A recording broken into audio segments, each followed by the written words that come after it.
الحمد لله رب العالمين والصلاة والسلام على نبينا محمد وعلى آله وأصحابه أجمعين أما بعد أيها الإخوة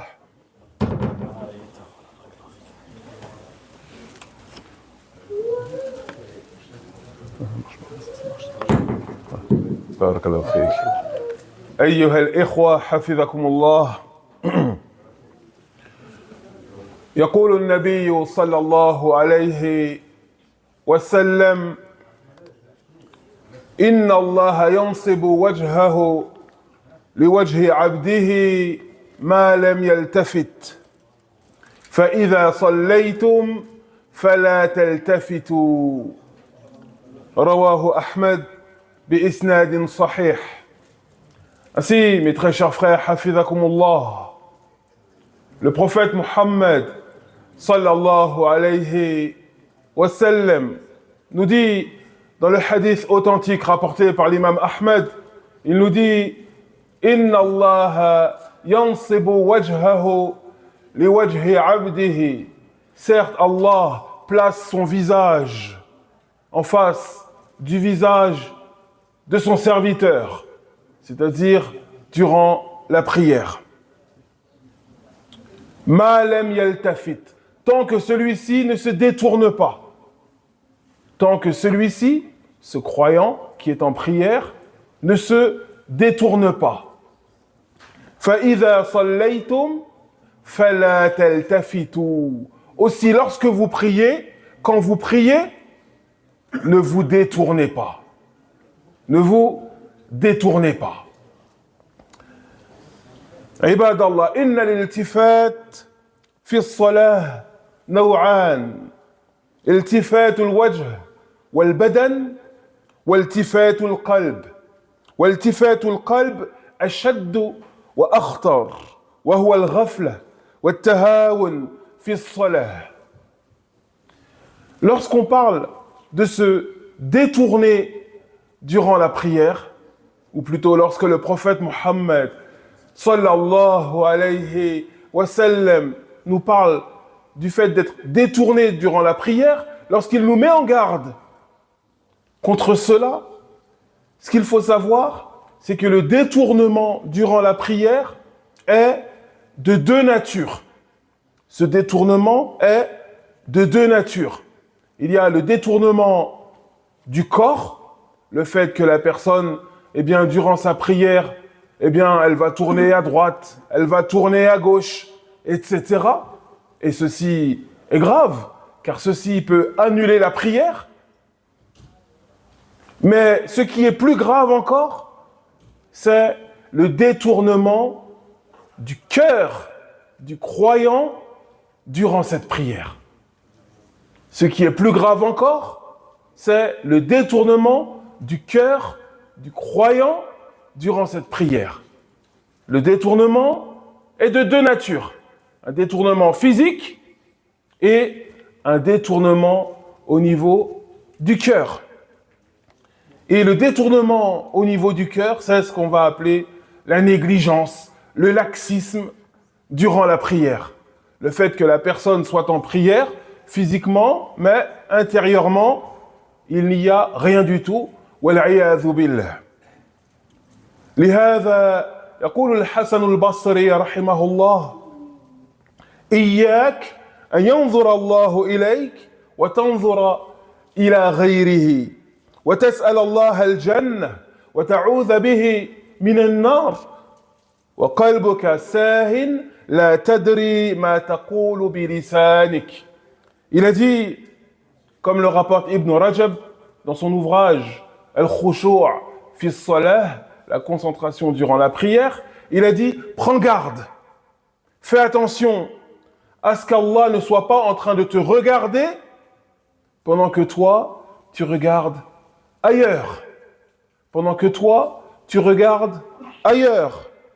Et tu es là à demander à Allah de t'accorder son paradis, de te protéger, de te préserver de son enfer. Tu es en train de demander cela par ta langue, mais ton esprit est absent et tu ne te rends même pas compte de ce que tu es en train de dire.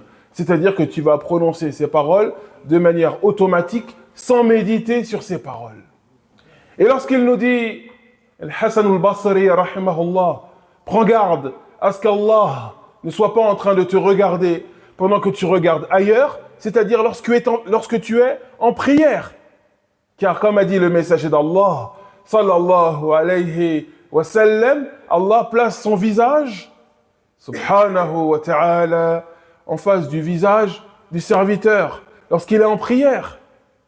Donc Allah te regarde, t'observe attentivement durant cette prière. Et toi, prends garde à ne pas, durant cette prière, à être absorbé par autre chose que ta prière, par autre chose que la grandeur d'Allah, subhanahu wa ta'ala. وعن أبي الدرداء رضي الله عنه قال استعيذوا بالله من خشوع النفاق قيل وما خشوع النفاق قال أن يرى الجسد خاشعا والقلب ليس بخاشع رواه أحمد. Et le célèbre compagnon, le disciple Abu Darda radiyallahu anhu a dit recherchez, demandez à Allah qu'il vous protège, qu'il vous préserve contre khushu' al-nifaq, contre le recueillement hypocrite. Recherchez la protection d'Allah contre le recueillement hypocrite. Khushu' al-nifaq. Les gens lui ont dit, mais qu'est-ce que le recueillement hypocrite? Qu'est-ce que tu veux dire par cela? Il leur a dit, c'est lorsque le corps de la personne en prière, son corps est concentré, droit, orienté vers la Qibla, son corps prie, mais son cœur, lui, est absent. Mais son cœur, lui, est absent. C'est lorsque le corps de la personne est recueilli durant la prière. Son corps exécute les mouvements de la prière comme il se doit. Il se tient droit lors de la station debout. Il se tient incliné comme il se doit lorsqu'il faut faire le ruku'. Lorsqu'il doit se prosterner, il se prosterne de la meilleure des façons. Physiquement, sa prière, durant sa prière, on a l'impression que cette personne est recueillie, absorbé par sa prière, concentré dans sa prière. Mais son cœur, lui, il est ailleurs. Son cœur, il est avec le foot. Est-ce que telle ou telle équipe va gagner la finale de tel et tel championnat? Son cœur, il est avec sa voiture. Est-ce que cette panne que j'ai eue la semaine dernière va être réparée? Qu'est-ce que je vais manger ce soir? Qu'est-ce que j'ai mangé hier? Pourquoi telle personne m'a dit telle et telle parole? Et qu'est-ce que j'aurais dû lui répondre? Etc., etc. Son corps est en prière, physiquement, mais le cœur de cette personne, eh bien, il est ailleurs. C'est pour cela que Abu Darda nous dit Ista'idhu billah min khushu' an-nifaq. Cherchez, demandez à Allah qu'il vous protège, qu'il vous préserve contre le recueillement hypocrite. فعباد الله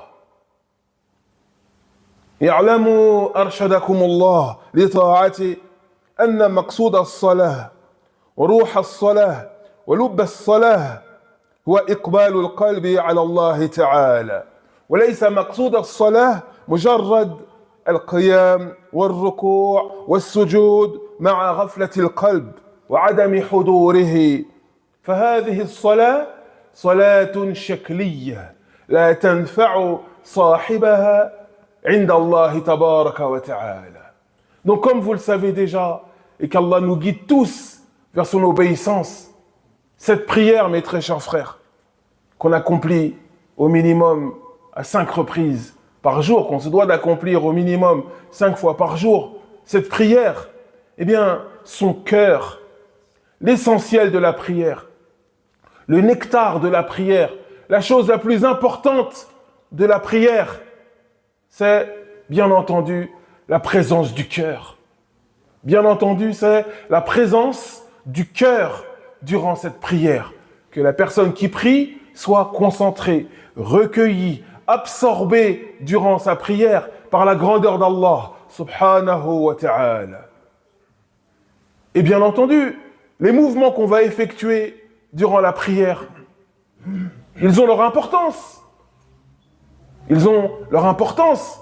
Le fait de se tenir debout, le fait de se tenir incliné, le fait d'être prosterné, le fait de placer ses mains sur sa poitrine, etc., de lever les mains lors du takbir, etc., etc. Tous ces gestes, tous ces mouvements, ils ont leur importance. Car c'est le prophète Mohammed, alayhi salatu wassalam, qui nous les a enseignés.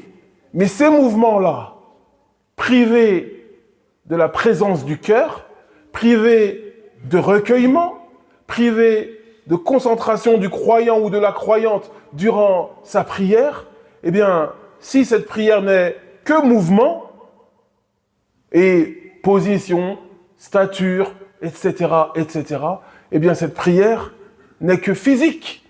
Cette prière n'est que physique. والصلاة صلة بين العبد وربه ففي الصلاة يقبل العبد على ربه يحضر قلبه يدعو الله ويتدبر القرآن الذي يقرأ في الصلاة حتى ينتفع من هذه الصلاة. Et la prière, as-salah, le nom de la prière, comme vous le savez déjà, c'est as-salah, ou comme on dit parfois la salat, mais en arabe on dit as-salah. La prière, eh bien, son nom vient du mot arabe as-silah, as-silah, qui signifie le lien, la connexion, la chose qui est attachée. Et ce lien, c'est le lien entre qui et qui? C'est le lien, bien entendu, entre le croyant, le serviteur, et son Seigneur. La prière a été appelée salah parce qu'elle est un lien, un silah, un lien entre le croyant et son Seigneur. Car durant cette prière, eh bien, le croyant se doit d'accourir de par son cœur vers Allah subhanahu wa ta'ala. Il se doit d'être recueilli, comme vous le savez déjà, concentré. Il doit méditer sur le noble Coran qu'il entend durant sa prière. Il doit méditer, réfléchir sur les paroles qu'il prononce lorsqu'il dit « Allahu Akbar ». Allah est le plus grand. On se doit de méditer sur cette parole à chaque fois qu'on la prononce durant la prière. Cette parole, elle a un sens, elle a une signification, elle a des implications. Également lorsqu'on se relève du recours, etc., etc. Tout ce qui est légiféré comme invocation, comme parole, comme récitation du noble Coran durant la prière, on se doit de méditer sur tout cela durant cette prière. Et c'est ainsi que la prière est véritablement bénéfique à ce croyant ou cette croyante. وَنَسْأَلُ اللَّهَ الْعَافَ وَالْعَافِيَةَ فِي الدُّنْيَا وَالْآخِرَةِ. Et on demande à Allah de nous préserver et de nous aider ici-bas et de nous sauver dans l'au-delà. فَيَا عَبْدَ اللَّهِ إِذَا صَلَّيْتَ بِدُونِ حُضُورِ قَلْبِكَ فَصَلَاتُكَ كَالْجَسَدِ الَّذِي لَا رُوحَ فِيهِ يعني جيفة. Et celui qui va prier, ou celle qui va prier, sans présence de son cœur durant sa prière, eh bien sa prière s'apparente à un corps privé d'âme. Un corps privé d'âme. Une prière qui est effectuée sans recueillement, sans concentration, eh bien, elle est similaire à un corps qui n'a pas d'âme, qui n'a pas d'esprit. Et un corps qui n'a pas d'âme. Un corps qui n'a pas d'esprit. Comment on appelle cela? Un cadavre ou une carcasse. Est-ce que le croyant se doit de présenter à Allah ce type de prière? Et bien entendu, poser la question, c'est donner la réponse. فالخشوع في الصلاة واجب. يقول الله تبارك وتعالى وأقيم الصلاة لذكري وأقيم الصلاة لذكري. Donc, le fait d'être recueilli, concentré, le fait de méditer durant sa prière, d'être présent de par son cœur durant sa prière, c'est une chose qui est obligatoire. C'est une chose qui est obligatoire. Et regardez la parole d'Allah, subhanahu wa ta'ala. Il nous dit dans le noble Coran, dans la sourate Taha, verset 14, « Wa aqini as-salah li dhikri » et accomplis la prière pour te rappeler de moi. Et accomplis la prière pour te rappeler de moi. Donc, durant cette prière, chacun d'entre nous, et qu'Allah nous vienne en aide et nous facilite, eh bien chacun d'entre nous se doit de faire acte de présence par son cœur et pas seulement par son corps. Les gestes, les mouvements de la prière, les positions, debout, incliné, prosterné, bien entendu, elles ont leur importance. Et tout ceci découle des nobles enseignements du prophète Mohammed sallallahu alayhi wa sallam. Mais l'essentiel, avec ces mouvements, ces gestes, ces postures, eh bien, c'est la présence du cœur, comme vous le savez déjà. Famal hila, c'est quoi la solution? Qu'est-ce qui va nous aider justement à parvenir à cette concentration, à ce recueillement durant la prière? Qu'est-ce qui va nous aider en cela? Allah subhanahu wa ta'ala nous dit dans la sourate Al-Baqarah, il nous dit wa innaha lakabiratun illa 'ala al-khashi'in. Il nous dit au sujet de la prière, c'est assurément la prière une charge lourde, sauf pour ceux qui sont recueillis, concentrés durant cette prière. Et il nous donne une caractéristique de ceux et de celles qui sont justement recueillis et concentrés durant la prière. Il nous dit الذين يظنون أنهم ملاقو ربهم وأنهم إليه راجعون. Ceux qui savent avec certitude qu'ils vont rencontrer leur Seigneur et que c'est vers lui qu'ils seront ramenés. Donc, parmi les choses qui vont nous aider à atteindre un recueillement durant la prière, à atteindre une certaine concentration durant la prière, parmi les choses qui nous aident, comme nous dit Allah subhanahu wa ta'ala, le fait d'avoir cette certitude que tôt ou tard, on va se retrouver devant Allah, que tôt ou tard, on va être ramené vers Allah subhanahu wa ta'ala, et qu'on va être questionné justement au sujet de cette prière. On va être questionné au sujet de chacune de nos prières qu'on aura effectuées ou délaissées, wal'iyadhu billah, dans nos vies. Et le fait de garder cette vérité présente, vivante en nous, dans nos cœurs, eh bien, nous aide à atteindre un certain niveau de concentration, de recueillement durant la prière. C'est parmi les choses qui nous aident à cela. وروى ابن عساكر رحمه الله في تاريخ دمشق أن علي بن الحسين إذا قام إلى الصلاة أخذته رعدة فقيل له ما لك فقال ما تدرون بين يدي من أقوم ومن أناجي. Et il est rapporté par Ibn Asakir dans son livre Tarikh Dimashq, l'histoire de Damas. Il est rapporté que Ali ibn Hussein, l'arrière-petit-fils du prophète Mohammed sallallahu alayhi wa sallam, eh bien, un jour il s'est levé pour accomplir sa prière.